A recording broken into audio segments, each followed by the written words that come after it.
Hi there. Today we're going to dive into a topic that every photographer must come to terms with at some point, and that is about those elements that are outside of your control, stopping you from getting the kind of photos that you want to. And usually that is about the weather or the lighting conditions. But instead of seeing those things as obstacles, as problems, let's try and embrace them as opportunities. And that is exactly what happened to me a couple of months back. I'd taken a trip to the Isle of Skye. I was there for a couple of weeks and I'd planned to get loads and loads of shots whilst I was there, particular shots that I'd wanted to get. And it just wasn't happening. Mother Nature had different plans to me. So I had lots and lots of days of torrential rain and heavy winds. And I also had days in between those where there was just thick grey cloud, which meant that there was no contrast. And the thing that you really need for landscapes is some contrast, a little bit of light and shade, a little bit of colour contrast. That's what you really need. And so it was incredibly frustrating, and I got quite fed up of it. And one day I said to myself, right, instead of getting annoyed about this, why don't you just wake up tomorrow morning, go for a walk, and embrace whatever kind of conditions you get. Just do whatever comes to you creatively to create some kind of photo with the lighting that you get. And that's exactly what I did. So I parked up and headed off for a walk around the Black Cooling Mountains. Didn't particularly know where I was going to go, just rambling, and this is what happened.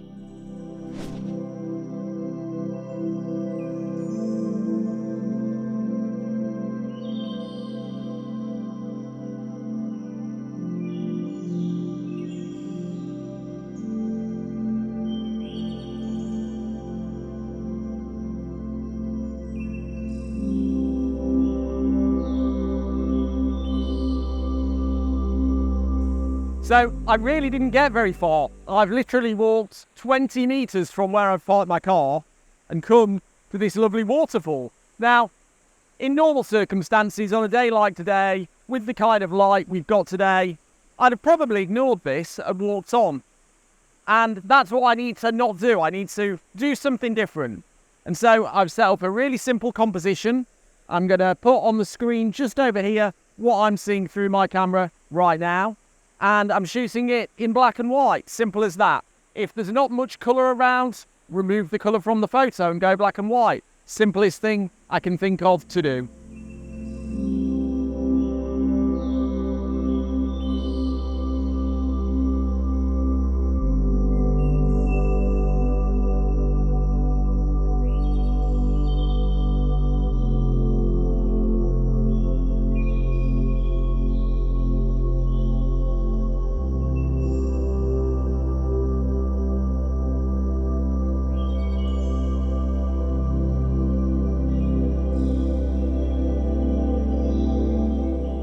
So I've gone a bit further up and found another waterfall. And normally I'd be thinking, not another waterfall, but this is really beautiful. And today I am embracing the things I can't control. And the things I can't control here are definitely the light. It's gone really flat. There's very little contrast in it. So I've gone back to black and white, just the same as I did with the first waterfall shot.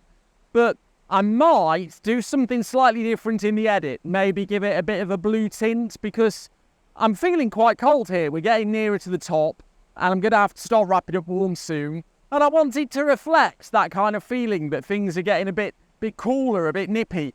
Or I might go for a sepia edit and give it that kind of old-time vintage camera look. I'm not sure. We'll see what happens in the editing. But one way or the other, this is going to be a monochrome type picture that takes away the colour, because there's very little colour and very little contrast in this landscape at the moment with the light we've got. What I'm also going to do though is bracket, because there is just a little bit of variation up in the hills. I'll show you what I'm seeing through the camera at the moment, but there is a little bit of variation in the cloud, and I might be able to pull some of that out in editing if I bracket.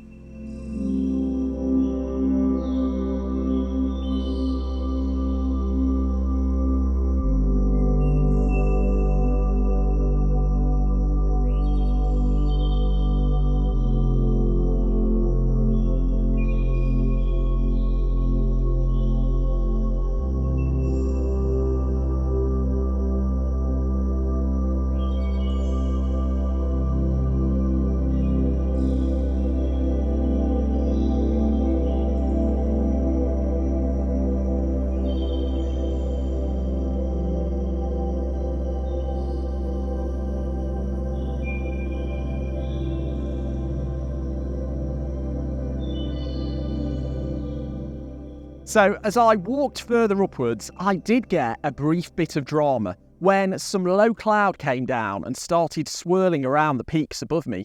Now, I didn't film any of this part because I didn't think it would make anything interesting, mainly because there was no particular foreground to balance out against that dramatic background. But I actually quite like some of these shots. And I took the photos anyway, in the spirit of embracing what I can't control. This one feels very dramatic, even though there is no particular foreground. And I really like some of the close-up shots I captured of the peaks. I took these in black and white, and again, it feels very dramatic. And in one in particular shot, I even captured some tiny people hiking along the ridge above me, which was nice. And I think this was a good reminder for me that when you embrace these things that you can't control, you actually might capture some fairly unique shots, or at least ones that are different from the shots that you plan to take, and maybe the shots that you have in your portfolio. Okay then, so I'm looking down at yet another waterfall, the Black Coolin Mountains, which is where I'm at in the Isle of Skye. These are a paradise for waterfall lovers, and I'm getting near to the summit. I'm not sure what it is that I'm near the summit of, but I think the summit is somewhere up there. I'm not actually going to be able to reach the summit, I think, because it looks like you need to be able to rock climb and abseil to get up and get down there, which is true of a lot of the peaks in the Black Coolins. But either way, I'm having a great time. Now, I'm going to do something different with this waterfall. So, at the moment, I'm zoomed in on a particularly interesting part of it where the falls are kind of crisscrossing and going in different directions. And I'm going to get a standard shot to start with, and then I'm going to use a technique I've been working on that's around making abstract photos. Now, I love making abstract photos. I know it's not everyone's cup of tea.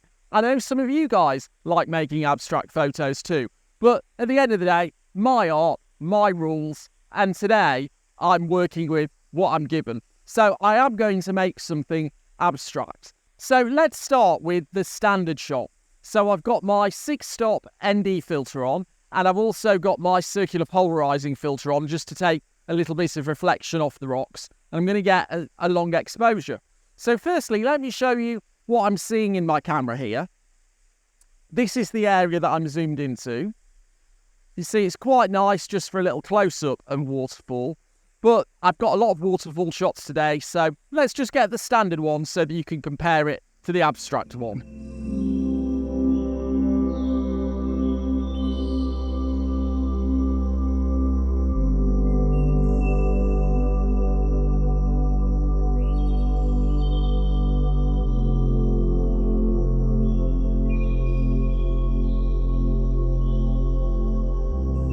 Okay, so now this abstract technique. So this is something I've been working on for a while.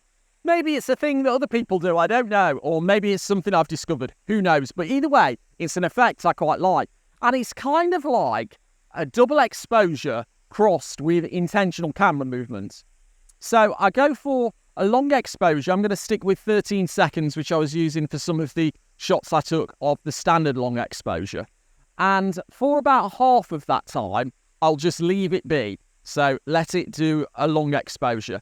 But for the second half of that time, I will gradually start zooming out. So I've got my 70 to 180 zoom lens on, focused pretty much in there at about 140 millimeters, something like that. And I will zoom gradually over the course of the second half of that exposure. I will zoom out back to 70 millimeters. So that gives you a kind of double exposure. You get the essence of the photo, the first half, the long exposure bit, that's taken up for half of the exposure. And then the second half, you're zooming out. So we should get some effect to see the movement coming out and some blurring of the waters, and it will look quite abstract. And this is something I've been doing for a little while now, and I keep trying to perfect it. So let me show you how it works. So I'm just going to start the exposure and I'll count down to 6 using Mississippi's. I think they're roughly about a second. So here we go. 3, 2, 1. 1 Mississippi, 2 Mississippi, 3 Mississippi, 4 Mississippi, 5 Mississippi, 6 Mississippi. Slowly, slowly, slowly zoom out. And the end of the exposure there. So that's not bad. I think I need to do it a few more times, but I think this could give me something that I quite like. So let me have a go at a few more, and when I've perfected it, I'll come back to you. So here you can see what I was talking about. The first half of the exposure, where I just left the lens alone, it has imprinted the highlights from the waterfall, and you get a good sense of the waterfall. And in the second half of the exposure, where I was zooming out, it has created these lines that radiate out from the centre of the photo. So it has combined a long exposure with something akin to intentional camera movement. And this is something I've been trying in different situations and with different subjects. And I may well continue with this until I find a way to create those really abstract photos that I love. It's not quite there yet, but it's something. So I've reached as high as I'm going to reach on foot without a rope. And I'm looking out, and what a view. I can see light, finally some light, hitting the hills below this mountain. I can see out to sea, and there's a faint silhouette in the distance of an island. It might even be one of the Uist Islands, maybe North Uist or South Uist, or maybe both, I don't know. But this light is moving in, and I feel like if I wait a little bit longer and let this dark cloud that's above me drift over, I might be rewarded with a shot out to the foothills and the sea beyond it. So I'm going to wait here, maybe get a panorama after that. But just reflecting on today, I think it's been a really worthwhile endeavour. You know, rather than sitting around waiting for the light to get good, just embrace it. I've found getting out and doing something is better than staying in and doing nothing. Were they the kind of shots that I came to Skye to get? No. Are they good, usable shots? Well, I'll let you be the judge of that. I think, though, that this is something I need to do more of, rather than just waiting for the good light or waiting for that wildlife event that I want, or whatever it is. I should just get out and do something. Maybe that's something for you to think about too.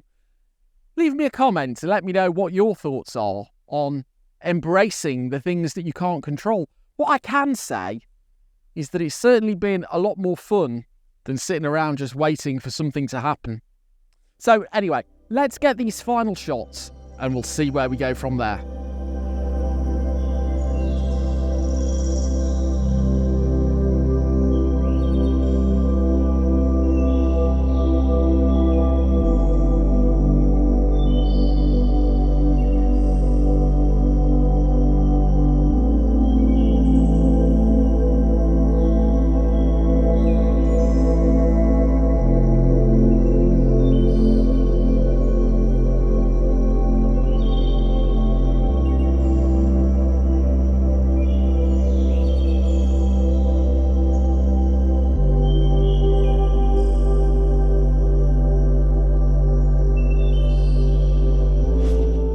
So if you're thinking this is the end of the video, it isn't. There's a little bit more to come, because I think this day was exactly what I needed to break me out of a cycle. I'd been in a mindset where I only wanted a particular type of lighting conditions, and where I maybe felt a little bit entitled to those kind of lighting conditions because I'd travelled a long way. The Isle of Skye is about a 12-hour drive from where I live.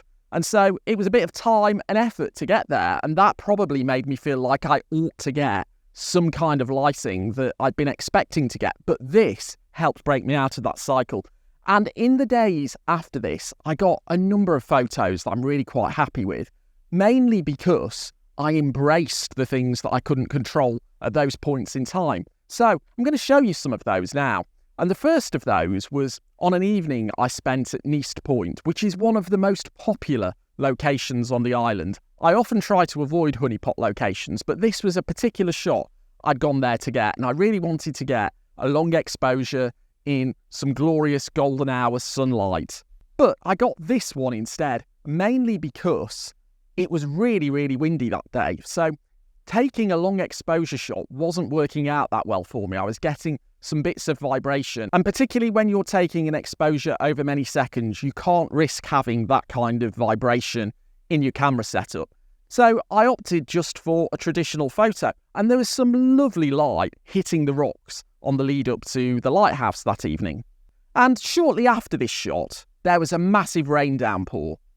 And I should say that there's always a lot of people at Neast Point around sunset. It's one of the most popular places on the island, and people go there either to photograph or to just enjoy the sunset. But when the rain came, everybody headed for their cars. I was literally the only person left because I wanted to embrace the things that I couldn't control. Now, I didn't get a particularly great shot during the downpour, but immediately after the downpour, we got a lovely rainbow. And so I captured this photo. A rainbow in golden hour light, and I was the only person there to see it. And after all, you can't have a rainbow without the rain. So it's worth embracing these things and waiting it out sometimes.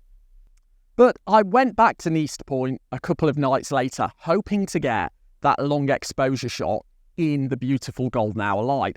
And that evening, there were a particularly large amount of people there. And it proved impossible to get a long exposure shot because people kept walking into the frame, into the shot that I was taking. And again, I have no control over these people. So I embraced what I can't control and just waited till they'd gone. Come sunset, after sunset had happened, everybody left. And so I took that opportunity to get a long exposure in the blue hour. So this was a 14-minute exposure which was needed to sufficiently blur out the sea. And again, by embracing the things that I couldn't control, I captured 2 really nice photos, even though neither of them were the photo that I went there to get. And I also spent a lot of time just scouting locations on the island. So I'd got a number of locations that I knew about that I wanted to get photos from, but I actively went out looking for other photos, particularly because I don't tend to like those honeypot locations. I like to try and find things that are a bit off the beaten track, that maybe other people haven't photographed so much or aren't so well known. And I've got a long list of locations that I want to go back to next time, so that was a good use of my time. But in that scouting, I found this beautiful little locken looking up towards the mountains. Now, this footage you see of me was taken in the middle of the day, so it's okay, and it turned into quite a nice photo in the end, but wasn't necessarily the kind of lighting that I'd wanted. But there was some lovely clouds swirling around the peaks, which you'll see here in this close-up I took of that cloud drifting around. So here was the photo I got, and I was treating this really as just a test shot. I quite liked the clouds swirling around at the tops of the mountains, but I did think I could get better light, so I added this to the list for next time. However, next time came sooner than I thought. I managed to go back to this location during some wonderful light as we approached golden hour one day. I also got a better composition than I had done for the test shot, and there was some lovely golden hour light hitting the grasses on the water and just sparkling off them, and absolutely beautiful contrast up in the mountains. So I was really pleased with this as a shot, and I got many others that I liked, but this is just a sample of them. So next time you're out in nature, let nature surprise you, and you might just surprise yourself in the way that you react to it artistically. You'll get photos that you didn't intend to take and may be different from those photos that you've taken in the past, and you might just find that your most interesting work comes from those most unexpected moments. Now, if you want to continue to embrace the things that you can't control, why not let YouTube take control and click on whatever video comes up here next. Thanks very much for watching, and I'll see you next time.